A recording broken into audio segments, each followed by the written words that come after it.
करोड़ों रुपए की मस्जिद बना के बड़े बड़े बिल्डर, उन्हें शर्म आनी चाहिए। आज उन पर इशारा दे रहा हूं मैं कि वो अपनी करोड़ों रुपए की मस्जिद बना रहे हैं और उसी इमाम को 15,000 रुपए तनख्वाह दे रहे। लानत है तुम पर, लानत है तुम पर, लानत है तुम पर। मैं तमाम मुतवल्लियों से, खास तौर पे मुसलमानों से और ख़ास तौर पर ट्रस्टियों से, मुझे अभी मालूम हुआ 5,000 रुपये तनख्वाह, कहीं 6,000 रुपये तनख्वाह। तो इमामों की कदर करो, उलमा की कदर करो कि बीवी भी है, उसके बच्चे भी हैं, उसकी बच्चों की तालीमात भी है। जो मेरी बात सुन रहे हैं, अल्लाह के यहाँ एक को जवाब देना होगा। साबिक वज़ीर आला HD कुमारस्वामी ने हाल ही में ये बयान दिया कि राम मंदिर की तामीर के सिलसिले में जो चंदा इकट्ठा किया जा रहा है, इस मौके पर घरों की निशानदेही की जा रही है। दरअसल क्या है कि मैं कल ही दिल्ली से आया हूँ, मुझे इस बारे में कोई मालूमात नहीं है और मालूमात होगी तो इंशाल्लाह इस पर ज़रूर जवाब देंगे, क्योंकि उनके क्या मसाइल हैं, क्या कर रहे हैं, मुझे इस बारे में मालूम नहीं है। मौलाना के एक आप भी इससे गुजर रहे हैं कि देख रहे हैं कि जगह जगह जो है चंदा इकट्ठा करने का काम हो रहा है और कहीं न कहीं अक़लियतों में एक तशवीश पाई जा रही है। मुझे लगता है कि अक़लियतों को तशवीश और फ़िक्र की ज़रूरत नहीं है। हम सब अल्लाह के मानने वाले हैं। जो अभी हमें ज़रूरत इसकी है कि हमारे अमाल बेहतर हों। हमें फ़िक्र करनी चाहिए अपनी नमाज़ों की, रोज़ों की, अपने मामलात की। तो मुझे लगता है कि जो मोमिन होता है वो सिवाय अल्लाह के किसी से नहीं डरता। फ़ैसला लिया गया है जो मस्जिद होगी वो एक मरकज़ होगा, एक तिब्बी मरकज़ भी होगा, इल्मी मरकज़ भी होगा। इस सिलसिले में क्या आप कह रहे हैं? बिल्कुल यकीनन मस्जिद खाली नमाज के लिए नहीं है। मस्जिद हमारा एक ऐसा मरकज़ है जहाँ से हम इंसानियत के लिए, दावत के काम के लिए सारी चीज़ें कर सकते हैं। नमाज़ों के वक्त नमाज़ पढ़ी जाए, बाकी वक्तों पर हम दावत तबलीग का भी काम करें और वहाँ पर से हम तब इंसानियत का पैगाम दें, इंसानियत का काम करें। लोगों की भलाई कैसे हो, इस तरह के भी काम अगर मसाजिदों से होंगे तो मुझे लगता है कि एक अच्छा पैगाम जाएगा। आज आपके इस माध्यम से मैं एक बहुत बड़ा पैगाम देना चाहता हूँ। आज मैं बेंगलोर आया हूँ और इस बेंगलोर की सरज़मीन पर मैं तमाम मुतवल्लियों से, ख़ास तौर पे मुसलमानों से और ख़ास तौर पर ट्रस्टियों से ये कहना चाहता हूँ, अल्लाह के वास्ते इमाम की कदर करो। इमाम हमारा रहबर होता है, इमाम कौम का लीडर होता है।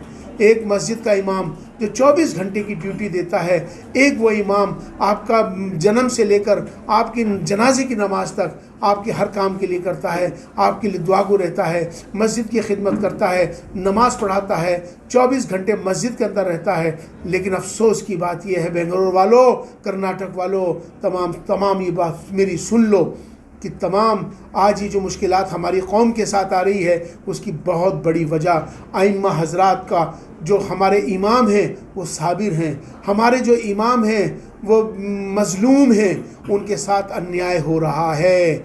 जिस इमामों के साथ अन्याय हो रहा है, उनके साथ सिर्फ़ पूरी हिंदुस्तान के अंदर मिनिमम वेजेस का कानून जो हमारी देश के लेबर मिनिस्ट्री ने बनाई है वो 19,500 है। हमारे इमामों को मुझे अभी मालूम हुआ 5,000 रुपये तनख्वाह, कहीं 6,000 रुपये तनख्वाह, कहीं 10,000 रुपये तनख्वाह, कहीं 15,000 रुपये तनख्वाह। ये बहुत कम है। उनके बीवी हैं, उनके बच्चे हैं, उनकी ज़रूरतें हैं। ये याद रखो कि जिस जगह में जिस इमाम के पास का जो हालात अच्छे नहीं होंगे, उस मोहल्ले के अंदर ये समझ लेना, अगर परेशानी आ रही हैं, दिक्कतें आ रही हैं, बीमारी आ रही हैं, तो ये समझ लेना कहीं आपका इमाम परेशान तो नहीं है। इमामों की कदर करो। इमामों का वजीफ़ा उनकी ज़रूरत को देखते हुए उनका हदिया कम से कम 50,000 रुपये होना चाहिए। मुझे उस वक्त दर्द होता है जब गुरुद्वारों के ग्रंथी को 1 लाख रुपये मिलते हैं, चर्च के पादरी को 1 लाख रुपये मिलते हैं और मंदिरों के पुजारियों को 1-1 लाख रुपये मिलते हैं। अफसोस की बात यह है कि जो कौम का लीडर है, इमाम, उसकी किसी को परवाह नहीं है और उसकी कोई परवाह नहीं कर रहा। करोड़ों रुपए मस्जिदों में लगाए जाते हैं लेकिन इमाम के हालात बेहतर नहीं बनाए जाते। तो अल्लाह के वास्ते अगर तुम्हें अपने आप को सही करना है, अपने आप को दुरुस्त करना है, तो इमामों की कदर करो, उलमा की कदर करो और अपने इमामों के लिए कम से कम इस जो मेरी आवाज़ सुन रहे हैं, एक घर से कम 50,000 रुपये इमाम की तनख्वाह हो। अल्लाह के वास्ते इमाम अच्छा होगा तो माशरा अच्छा होगा, समाज अच्छा होगा, क्योंकि इमाम दुआएं करता है, रात को तहज्जुद में उठते दुआएं करता है तुम्हारे लिए। उसके बीवी भी हैं, उसके बच्चे भी हैं, उसकी बच्चों की तालीमात भी हैं, उनकी ज़रूरियात हैं। अगर तुमने इस पर फिक्र नहीं करी तो अल्लाह के यहाँ एक एक को जवाब देना होगा। जो मेरी बात सुन रहे हैं, अल्लाह के यहाँ एक एक को जवाब देना होगा, एक एक को जवाब देना होगा। कर्नाटक में बहुत अच्छा सवाल आपने, सेंट्रल गवर्नमेंट बहुत की स्कीम है। सुनिए, अभी सरकार की बात मत करिए। आपने सबसे बहुत अच्छी बुनियादी बात सवाल किया है कि तनख्वाह कौन देगा।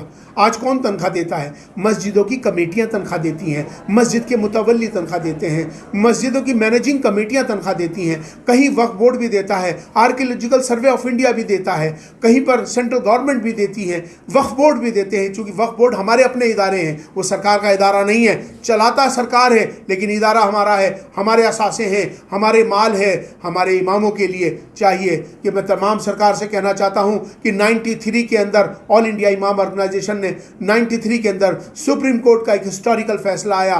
सुप्रीम कोर्ट ने इमामों की तनख्वाहों के लिए ये कहा था कि इमाम रहबर है, 24 घंटे ड्यूटी देता है, इमाम अपनी कौम का लीडर होता है, फर्स्ट क्लास का सुप्रीम कोर्ट ने उसको दर्जा दिया।